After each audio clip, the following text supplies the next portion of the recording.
Hai, dalam video ni saya akan sharekan bagaimana untuk menebus RM50 e-penjana secara digital.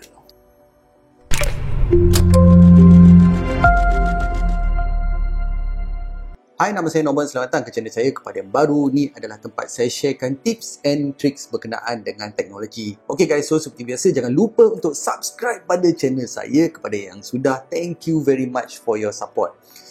Alright, hari ni kita berceritalah berkenaan dengan e-penjana.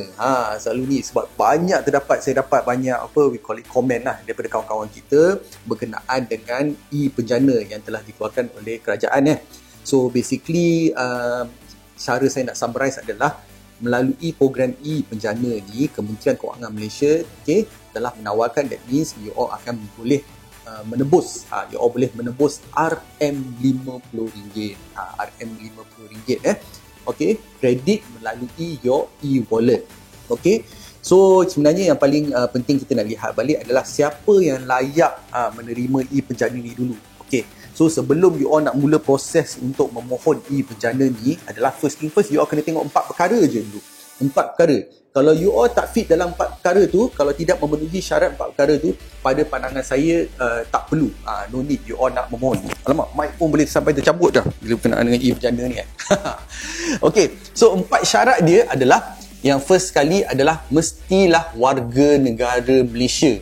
Means if you are a Malaysian, boleh. Kalau bukan, memang tak boleh. Terus dah tak boleh dah. Tak layak dah.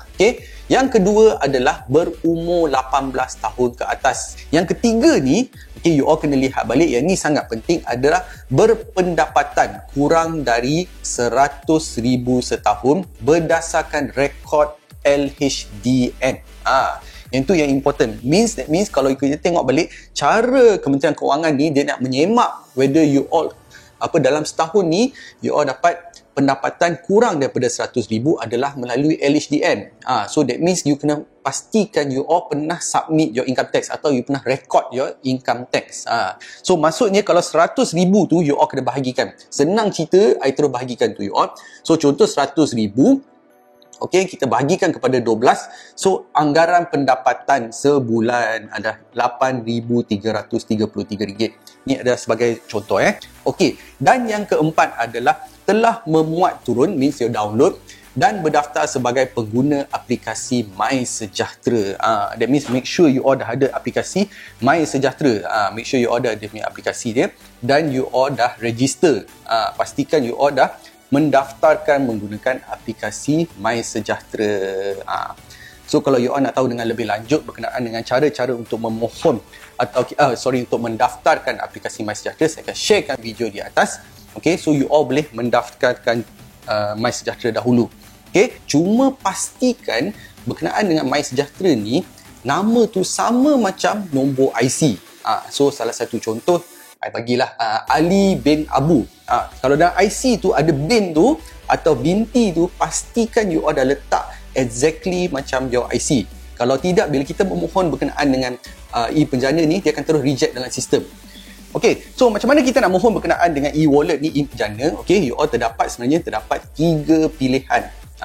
3 pilihan you all boleh pilih adalah, satu melalui Touch and Go, ada satu e-wallet melalui Touch and Go. Yang kedua adalah melalui, we call it sebagai Boost. Dan yang ketiga adalah melalui GrabPay. So you all boleh membuat pilihan yang mana satu you all prefer.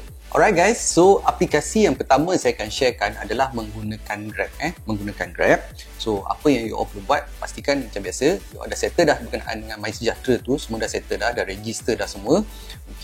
Apa yang you all perlu buat adalah pergi ke Grab. Alright, so once kita dah pergi ke Grab dah, you akan lihat berkenaan dengan dia ada satu promosi. Kalau kita lihat balik, kita tengok update your Grab app to claim now berkenaan dengan e-penjana.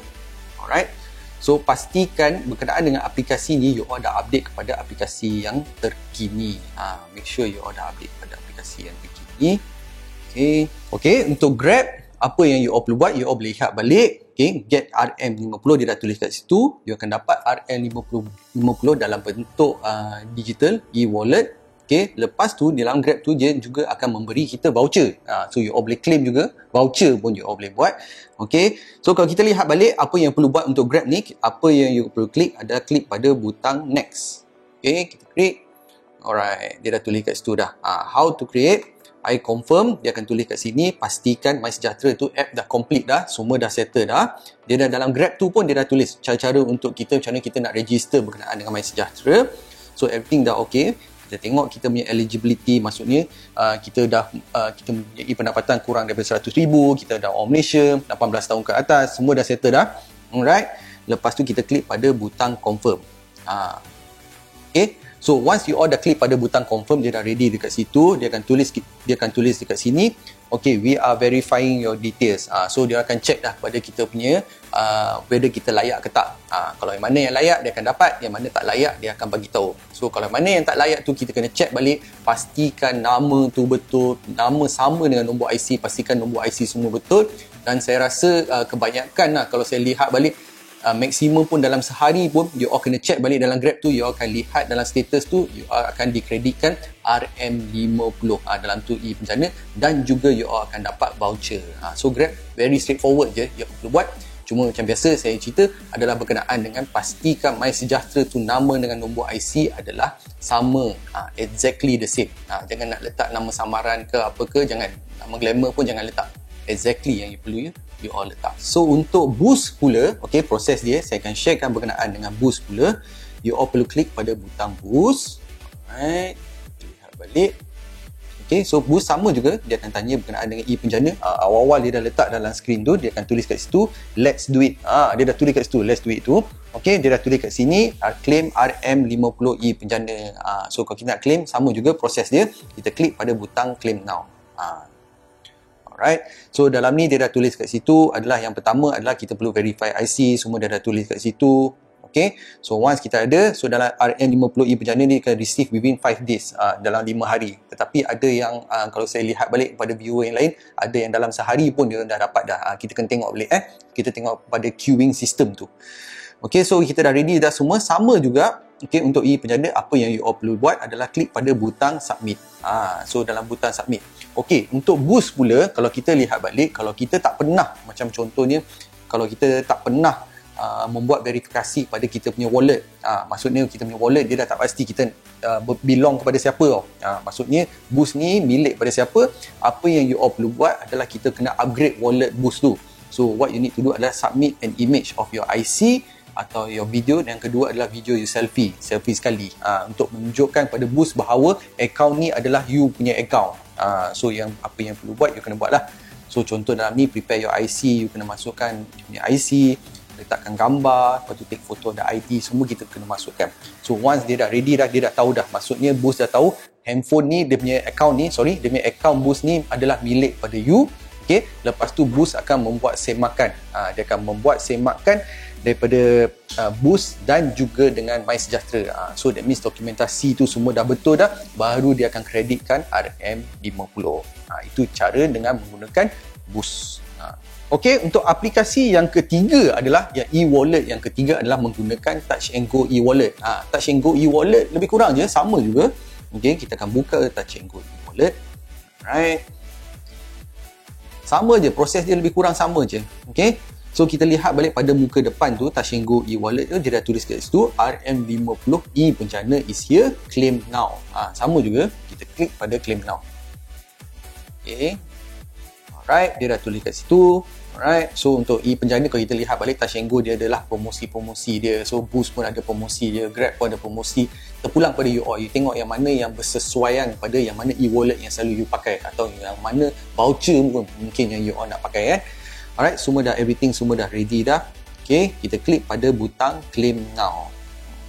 Okay, sama juga berkenaan dengan e-wallet untuk e-Penjana ni, sebab saya tak pernah upgrade saya punya wallet tu. So pastikan kalau you tengok balik untuk e-Penjana untuk Touch and Go, dia dah beritahu kat sini, are your details correct, pastikan nama tu betul, nombor IC tu dah betul, dia dah beritahu dah. Okay, lepas tu dia ada tanya berkenaan dengan occupation, dengan industri. Okay, yang ni berkenaan dengan e-wallet untuk Touch and Go, dia akan tanya. Okay, mengikut kenapa dia tanya, as part of bank negara punya regulation, maksudnya dompet tu dia nak disahkan juga. So Touch and Go pun sama. So contoh macam occupation, kita letak adalah, so saya akan letak, contohlah saya letak. Okay, once kita dah pastikan semua dah betul dah, kita klik pada butang yes submit now. Okay, So thank you, your e-Berjana claim is pending approval. So apa yang you perlu buat, kita akan tengok balik. Dia akan check balik. Sama juga proses dia akan lihat balik whether kita layak ke tak layak, atau mungkin nama tu betul ke tak, nombor IC ke betul ke tak, dia akan check balik semua proses tu. Okay, so proses dia sama je. Kalau kita lihat balik, kalau kita layak, kita akan dapat, kita boleh tengok balik melalui transaksi tu, dia akan tunjuk dalam tu lah. So RM50 e-wallet tu telah dimasukkan ke dalam account you all. Alright guys, ada juga viewer yang tanya kita berkenaan dengan antara Grab, Boost dengan Touch 'n Go. Kita boleh ke kita boleh mohon ketiga-tiga? Memang tak boleh. Sebab dalam sistem tu dia dah boleh check dah. Contoh kalau kita mohon Grab, kita dah dapat kelulusan, kita dah dapat kredit dah. Bila kita nak mohon berkenaan dengan Boost atau Touch 'n Go, dah memang tak boleh. Dia dah auto reject. So dalam sistem tu dia dah memang link antara semua.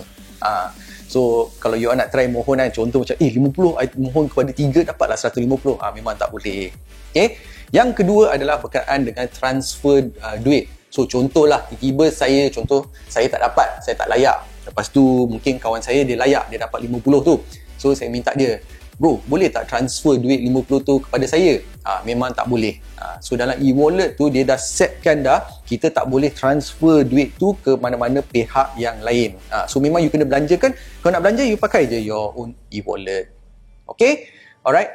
So yang last kali ada orang tanya kita, yang mana yang lagi best kalau you nak pakai. Yang tu saya tak boleh jawab. Sebab dia terpulang kepada individu. So kena lihat balik. That's why I say, kalau katakan you all suka macam Touch 'n Go, kalau you all menggunakan tol, kalau banyak yang ingin claim menggunakan tol, you all boleh menggunakan Touch 'n Go. Contoh ada yang menggunakan Grab sebab dia suka. Kebanyakan mungkin contohlah kedai-kedai yang dia nak gunakan tu ada dalam Grab punya sistem, dia pakai. Macam Boost pula dia agak agresif, siap menawarkan ada hadiah utama dengan voucher macam-macam. So kalau you jenis yang macam suka all this type of voucher ke, you all boleh menggunakan Boost. Tetapi pada pandangan saya, make sure pastikan you kena tengok lah. Mungkin kalau you all tak pakai Grab langsung, buat apa you all register menggunakan Grab? Contoh kalau kawasan you tak ramai pun menggunakan contoh Touch 'n Go, buat apa you all register menggunakan Touch 'n Go? So kena tengok. Benda ni, e-wallet ni is actually your personal preference. Yang mana you all kerap menggunakan, you all boleh menggunakan e-wallet tersebut. Okay guys, so itu sajalah video kita pada hari ini. So seperti biasa, jangan lupa untuk like and subscribe pada channel saya dan juga komen pada video di bawah. Kita akan jumpa di video lain. Thanks guys.